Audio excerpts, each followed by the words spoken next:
upgraded scene once again. We'll see how they compare.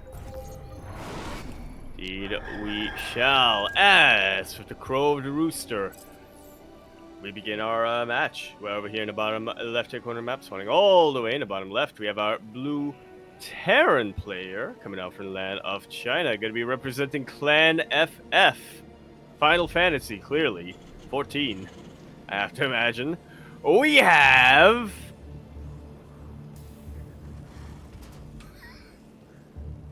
Huh? Infi. Infi. I knew that. Tell by the clan tag. Let's go. Let's go. And spawning in the top right-hand corner, we have the human player, the red human of a team Little Fairy. It is KarmaPrime.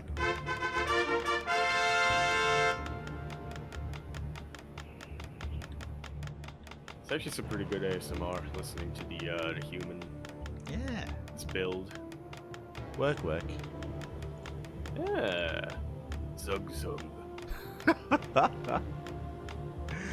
Let's go. Now, KarmaPrime also competed in last week's tournament, but we weren't able to cast his game, so I'm not too certain how he fares now he compares to some of the other more established pro players, so curious to see how he does work this out. Despite that, looks like he is aware of the meta, though, and is opening up with the Archmage once again. Yeah. We're seeing a lot of water elementals and a lot of blizzards, I have to imagine. Mm-hmm.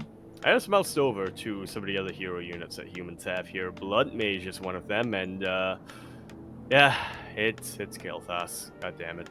Yeah, and you know what? Maybe all these other players, maybe they've had the same experience that you have in Heroes, and that's why they didn't play him. Out of respect? Question mark? No, out of disdain. Ah. I was gonna say, because freaking Kael'thas. True. Terrible to play against. As we do actually have a proxy here out of KarmaPrime, going for a proxy racks across the map. You said going for a proxy Rax, and my mind immediately went to the Terran player, and I was like, wait a minute. Yeah, it's also, for the humans, it's also called a barracks. Yeah, there you go. True. So proxy racks versus, unfortunately, non-proxy racks, but he's going to be rallying across the map, and KarmaPrime is going to be rushing. At the same time, we do see Infi here in the main. Now, Infi isn't really a competitive SC2 player, so I don't know how well Versus is going to be here with this kind of defense. He's getting into his CC. Of course, it's going to be a rack to spend, economic opener. Tank production has begun, but here comes the rush. That's a watchtower at the natural base. It is. Oh, it's on the way. It's queued up. Yeah. Oh, that's kind of like the bunker, I guess. Exactly. He's going to be start rushing. Meanwhile, Blizzard here going to be denying any kind of SC repairs. He cannot repair. Oh my god. Blizzard lasts so long.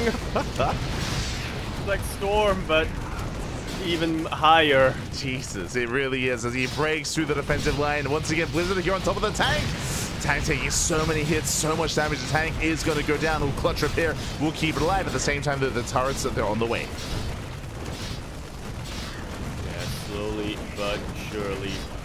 His repairs are doing everything it can to keep the tank alive, but now if he's out of money. Infi? Yeah, no, he's out of money. Yeah, he's out of 35 minerals. Like he can't repair. He can't do anything here. Tank goes down. The bunker. He's gonna try to hold on to it. But alas, it looks like KarmaPrime has done it here. GG, and KarmaPrime coming out with the cheese. Unfortunately, the turrets didn't finish, but I was hoping for the turret rush to really get underway. Regardless, GG takes game one. Yeah, nice and quick. That was yeah, it's nice to see that this kind of stuff isn't only prevalent in StarCraft. Happens in Warcraft 3 as well. Yeah, proxy racks. It's crazy. Yeah. we can all relate in some way, I'm sure.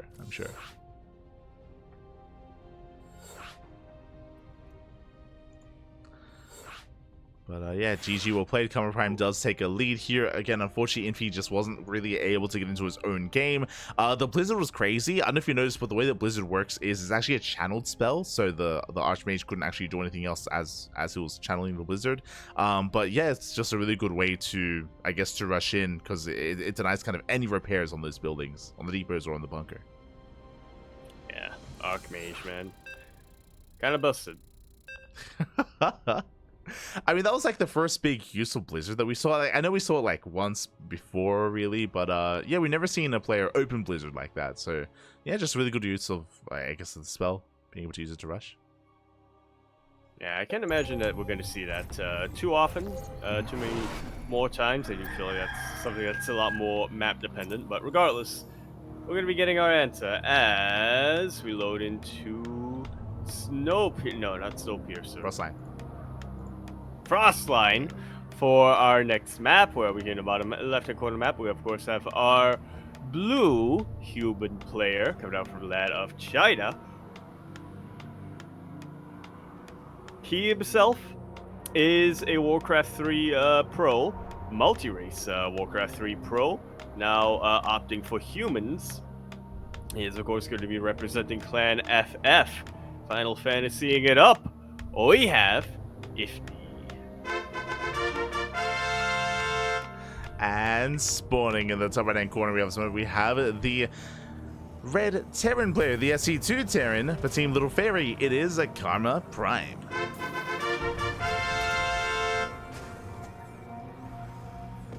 We need some man with gun versus man with gun. True. We need to see them dwarf boys up against the Marines, the buyer. Ah. You know, one of them is slow, but it does a lot of damage, and they're also pretty tanky. You know, they might be short, but they are also very robust. Yeah, exactly. Meanwhile, the Marines. You know what? The Marines, they have to hide behind armor, power armor. The dwarves, they allow the earth to protect them. Okay. Stone. Yeah? Stone form. Exactly. They just cover themselves in mud, and exactly. they're good to go. And then no one can see them. As once again, we are going to be rushing here, and it does feel like these rushes are really powerful just because, I mean, we spoke about it, right? Like, the initial Warcraft 3 units are just a little more robust, they do a little more damage, so early on here is when SC2 races are at their weakest. Likewise, we do see no factory behind this, KarmaPrime opening up with a second and soon to be a third Rax. Yeah, which I guess is the way to go. Again, it seems like the solution most of the time when you're facing Warcraft 3 is to just overwhelm them. Yeah. Meanwhile, I believe that is the Tinkerer, by the way. We actually bought the initial hero in the tavern at the center of the map. Gonna be opening up with Tinkerer with a pocket factory. What? Let's go. He's goblin rushing. Look at the mechanical goblins. Let's go. Just like that one mobile game. Yeah. So goblins all the time. Yeah, I mean, the factory is going to be shut down. He does have access to a second pocket factory. Yeah, there we go. The factory gets thrown down, and he can just produce those the clockwork goblins just into the main. We're starting to get a couple more Marines out, but the bunker is quite in range of everything. More SCVs forced to be pulled to repair, and you know, thankfully for KarmaPrime right now, he doesn't. There are no range units available for his opponent, for Infi, so he can still defend, but he still needs to push this pocket factory back. Yeah, he really does. Another factory gets thrown down. The Tinker is getting very low on HP, but the Marines are being targeted. Todd always going to be forced back here, and it looks like KarmaPrime is holding. Indeed, he is. Bunker getting repaired, and these goblins just don't stop coming, but the factory is gonna run out pretty soon. It does run out, but the supply depot goes down, and now the footmen are able to get on top of the bunker. They are still being repaired. But now the SCVs are in a lot of trouble. They are in a lot of trouble here. There's 2 footmen left. Alas, the bunker does still hold strong here. KarmaPrime does defend, and back at home, we're forced to retreat. We are forced to expand, and the game will continue. I can't believe the goblin survived. He's crazy. Oh my god, he's got like a massive like vending machine like claw arm. It's the claw. It's good. 2 claws. It is. So for those who are curious what happened here, I was actually about to go on a small rant about it because Loliet, the Korean player, last week he was doing a lot of like Rex rushes. So there's a tavern. There's a tavern in the center, and here you can actually purchase heroes. You can purchase like the Brewmaster, Rexar, the Beastmaster, the Pit Lord, and you can also purchase the Tinkerer, which is what we rushed into. Yeah.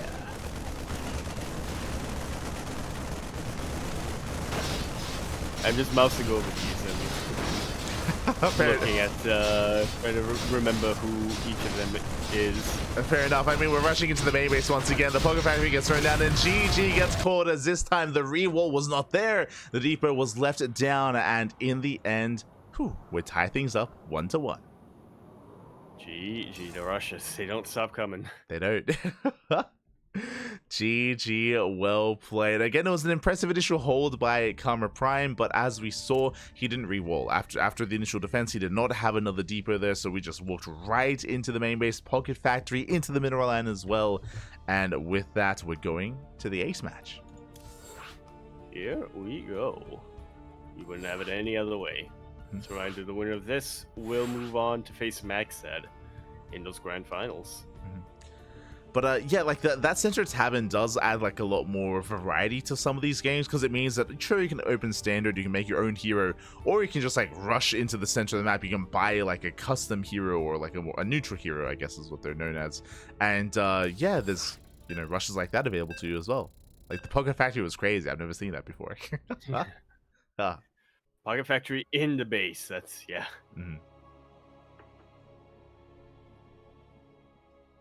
At that point, yeah, you don't even need to be human. There you Oh! go. Oh!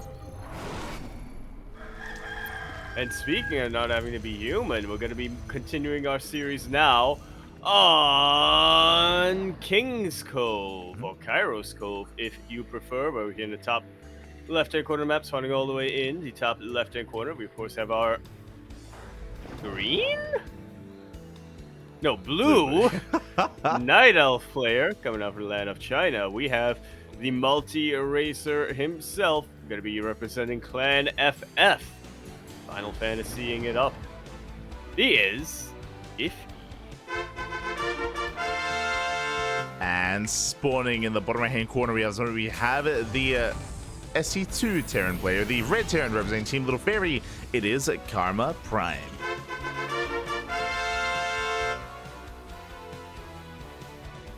But you know what? This is fitting. Because I feel like Night Elves are the most Terran like race.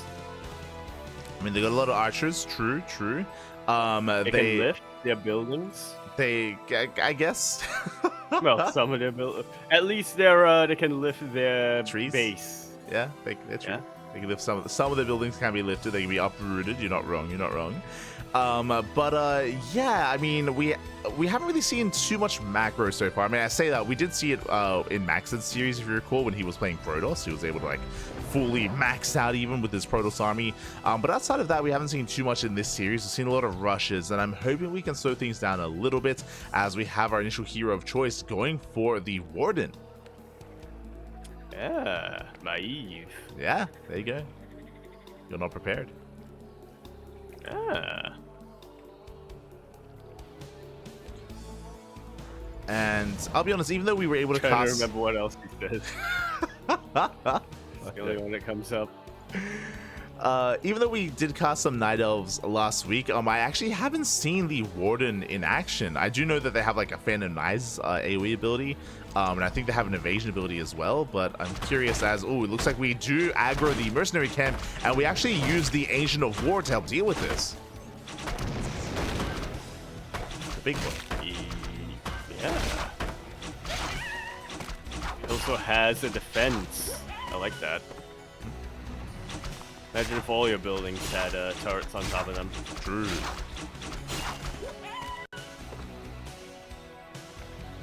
Where are they buying items from? I just realized, because this warden was not in range of a tavern. Or anything like that. You start with the town portal, and the first item was gotten by the kobolds that were just killed. You can loot. Yeah. Yeah, they drop items. See, look, they drop items. Oh, yeah. Over there. I forgot that Draenei were in Warcraft 3, I'm not gonna lie. Yeah. Draenei, they're going to be shut down. Likewise, a couple of items are being accumulated. So far, we still have yet to invest into any of our abilities.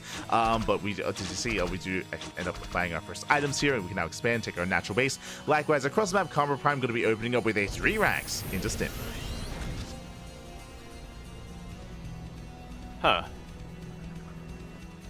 Interesting choice, but I guess early on, if you're afraid of rushes, which this series so far has been nothing but, it's a good way of shoring up your defenses as opposed to what you did, or no, what Infi did in the first game, which was try to get a tank out as quickly as possible.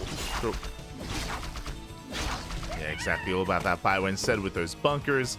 Likewise, you see Infi moving out across the map here is going to be making his way towards that natural, but we have already 2 bunkers in position. Yeah, 2 bunkers, but not that many SCVs for repair. Going around. Ooh, that Phantom Knives is deadly. Yeah, similar to the Frost Nova. Of course, it is limited to being an AoE around the initial units. Meanwhile, we do have the skin being forced out to help deal with the archers. They're like ghosts, but not. Yeah, they have to stand still. Yeah, they're going to be forced back. They in the middle line. SCV's going to be going down. Likewise, we blink into the main. He can blink. Or she can blink. Just like Illidan. Wait, sure, I guess. Yeah, oh, we don't have enough mana. I was hoping for another Phantom Knives around all of these. Around all these SCVs, but 'twas not to be the case. Now we do have that cloak, Hide. so yeah, you can hide. Especially at nighttime, you actually regen health quicker. Yeah. Hide. Exactly. It's almost like burrow, right? Where like I guess instead of burrowing, they just like stand still and they're able to regenerate their HP. The Night Elves, though, they're going to be cleaned up here at the natural. They're going to be going down. One of them barely does end up cloaking in time. Meanwhile, Maeve does uncloak in the main, catching a couple of reinforcing Marines. And forcing the SCVs to transfer back and forth, which is not really what you want this early on, especially when you only have 1 gas geyser. Exactly, as once again, there is a skin available, thankfully, and it's going to be forced blinked, forced away. Oh no, actually scan lasts pretty long. Never mind. Yeah. I was going to say scan is going to run out and still going to have a cloak and we're going to regen our health, but that did not happen in the end. Yes, in the end, KarmaPrime does defend. Did take a lot of losses, is what I will say, but so far is somewhat saturated on 1.5 base saturation, if that. So the economy has been stifled.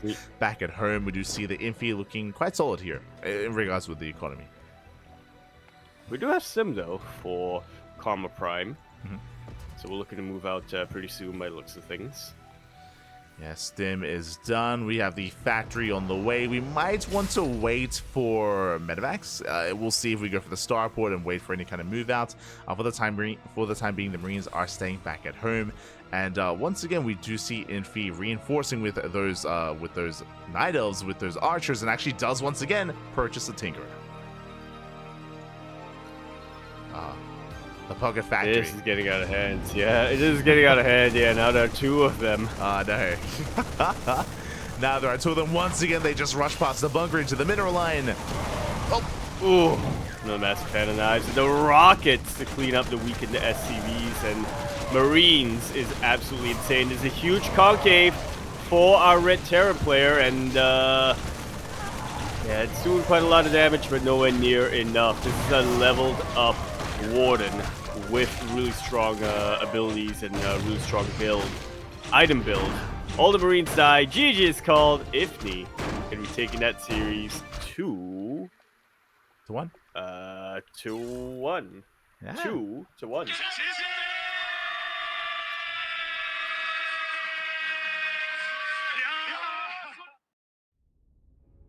Whew. GG, well played. Infi does claim the series, does advance on into the next round. Congratulations. As you mentioned, this is a bit of a shorter series, bit of a shorter one. I mean, went all the way to the ace match, but a lot of aggression, a lot of from both players, to be fair. And I'm sure that's going to continue. We shall see. So congratulations here. Infi does advance on into those grand finals where Max said is lying in wait.